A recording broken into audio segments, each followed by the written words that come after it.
podcast kami, Podcast Lami. Nah, sebelumnya izin memperkenalkan kami terlebih dahulu. Saya Jihana Dinaya sebagai host. Dan saya Syifa Maulidina sebagai host menemani Jihan pada podcast kali ini. Dalam podcast ini kita akan ngobrol singkat nih dengan kedua teman kami. Nah, tanpa berlama-lama, mari kita sambut bintang tamu hari ini, Sarah dan Raisa. Halo. Boleh dong perkenalan dulu nih. Halo semuanya, aku Raisya. Dan aku Sarah. Halo Raisa dan Sarah. Salam kenal.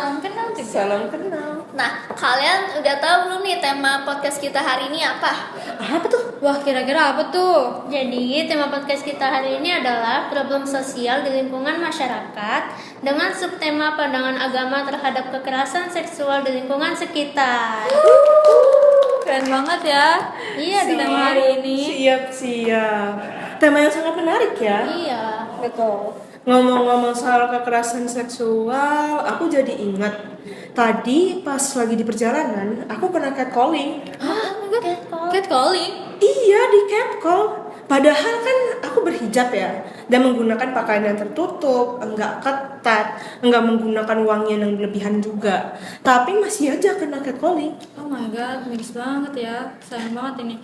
Tapi menurut aku juga catcalling itu nggak mandang pakaian gak sih? Walaupun kita udah berhijab, pakaian kita tertutup, tetap aja bisa kena catcalling. Iya. Dan aku setuju banget. Nah, menurut kalian nih ya, kenapa catcalling itu termasuk dalam tindakan kekerasan seksual?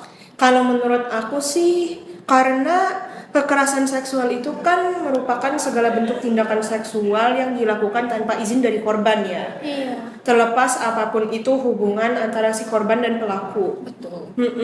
Nah, catcalling ini kan dilakukan tanpa izin dari korban, jadi menurutku tetap masuk ya. Iya betul banget, aku setuju banget ini. Karena walaupun emang mereka tidak menyentuh kita secara fisik, tapi catcalling itu termasuk bagian dari kekerasan seksual dan verbal ya. Dimana kan kalau misalkan kita di catcalling, korban itu merasa nggak nyaman, pasti risih dong. Oh ngapain sih manggil-manggil gitu kan? Iya. Nah udah gitu dimana di beberapa kasus gitu ya ada catcalling ini menyebabkan gangguan mental terhadap korban tahu. Aduh, iya benar.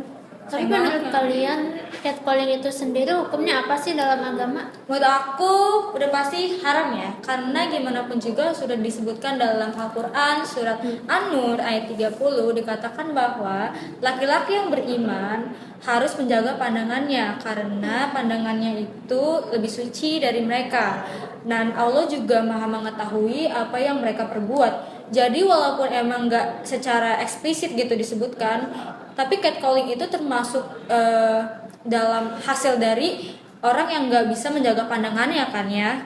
Jadi menurut aku udah pasti haram. Aku setuju sih kalau misalnya catcalling itu haram ya. Iya.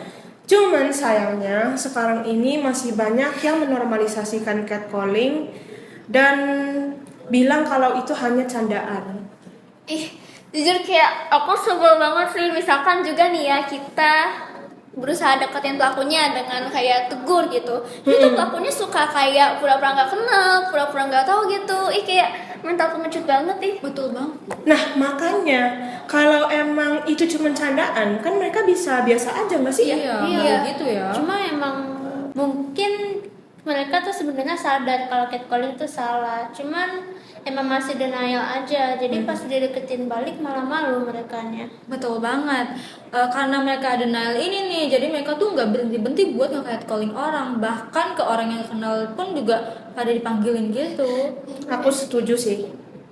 Nah, Raisa, terus pas tadi kamu di catcall reaksi kamu gimana? Iya. Di hati yang paling dalam, jujur aku merasa sedih dan kecewa karena aku merasa dilecehkan. Tapi aku mencoba untuk menegur mereka dan bilang bahwa apa yang mereka lakukan itu masuk ke dalam tindakan pelecehan. Tapi kamu keren sih, Raya udah berani negur mereka. Terima Respect. kasih. Oh iya, dengan cerita kamu aku jadi keinget deh salah satu hadis riwayat Muslim. Apa tuh? Yang intinya tuh berkata bahwa kalau kita melihat satu kemungkaran, kita tuh harus negur mereka dengan tangan kita. Tapi kalau kita nggak sanggup, kita harus negur mereka dengan lisan kita. Tapi kalau kita nggak sanggup juga, kita harus negur mereka dengan hati kita. Dan menurut aku kamu keren sih udah berhasil mengimplementasikan hadis itu. Terima kasih. Karena ucapan Syifa nih, aku jadi ingat sesuatu deh. Apa tuh? Sekarang ini kan lagi banyak banget, marak banget gitu kasus kekerasan seksual, terutama nih ya mirisnya itu di lingkungan pendidikan. Sebagai contohnya itu banyak banget kasus kekerasan seksual di pondok pesantren, di mana korbannya itu santriwati pesantren itu sendiri tahu. Dan mirisnya lagi pelakunya itu kiai dan petinggi pesantren itu tersebut. Miris kan? Astagfirullahaladzim. Nah, benar banget. Aku tuh suka sedih kalau misalnya membaca berita gitu ya, dan ternyata ada beberapa kasus kekerasan seksual yang ternyata udah sampai di ranah pendidikan. Iya, sedih deh kalau baca berita kekerasan seksual di pendidikan keagamaan kayak itu.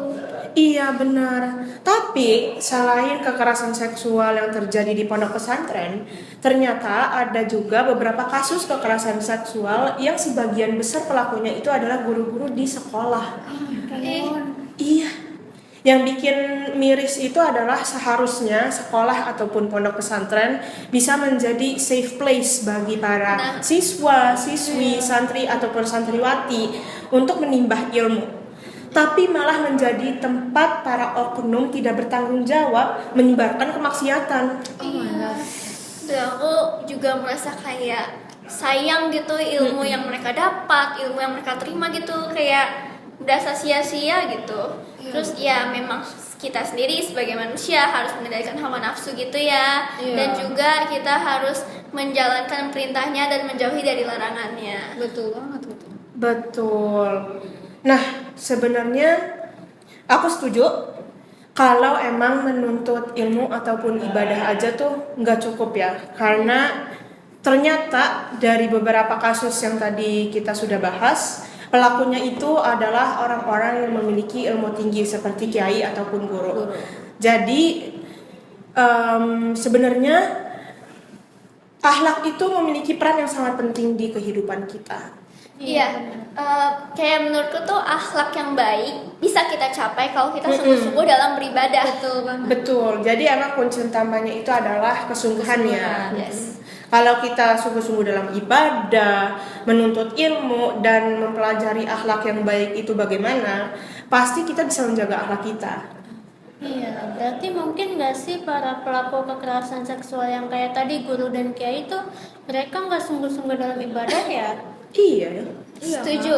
Nah, tapi menurut aku tuh juga bisa dari lingkungannya. Mungkin dari sekolah atau pondok pesantren itu memang lingkungannya kurang baik gitu. Jadi yang baru masuk ini tuh mudah terpengaruh gitu. Oh iya benar sih. Berarti emang kita harus pintar-pintar cari lingkungan yang baik untuk kita ya. Ya betul banget, aku setuju. Nah ditambah nih memiliki lingkungan hidup yang baik itu juga termasuk berkah dari Allah tahu. Karena dengan memiliki lingkungan yang baik kita itu bisa dijauhkan dari hal-hal tercela. Begitu. Benar, karena kayak salah satu penyebab dari kejahatan itu berasal dari lingkungan itu sendiri. Iya betul banget. Iya. Kita ini sebagai orang yang beriman dan beragama nggak cuma belajar tentang keagamaan doang nih, tapi kita juga harus bisa mengimplementasikan poin-poin terpuji dari agama yang kita anut seperti itu, agar kita dijauhkan dari hal-hal tercela ataupun hal-hal negatif yang mempengaruhi pikiran kita seperti itu. Oh iya setuju. Tapi sayang banget nih karena keterbatasan waktu kita terpaksa dia harus menyudahi pembicaraan kita. Ya, sayang banget ya, padahal pembahasan kita hari ini sangat luar biasa. Iya, benar seru. Tapi nggak apa-apa, insya Allah pembahasan kita tadi dapat bermanfaat untuk para penonton sekalian mengenai problem sosial di lingkungan masyarakat. Amin ya Amin, Rabbal ya Rabbal Alamin. Alamin. Aku juga ingin mengucapkan terima kasih nih sebesar-besarnya kepada bintang tamu kita Raisa dan Sarah Kembali yang sudah kasih. menemani kami para host di podcast Lami hari ini. Terima kasih juga ya Kembali Jihan dan kasih Jihan dan Syifa Syifa. udah menggunakan kita nih buat ikut diskusi tentang kekerasan seksual. Betul banget. Ya baik. Kalau gitu sampai jumpa di podcast Islami selanjutnya. Wassalamualaikum